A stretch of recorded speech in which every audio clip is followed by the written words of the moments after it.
alipo sawa anapatiwa yule ambaye kafutarisha bila kutoka au kupungua ujira wake alofutarishwa. Ikitokea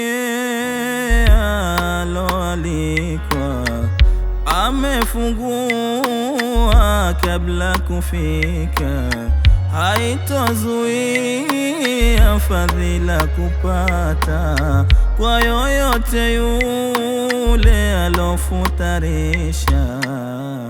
Kila kitu ulipwa kwa nia,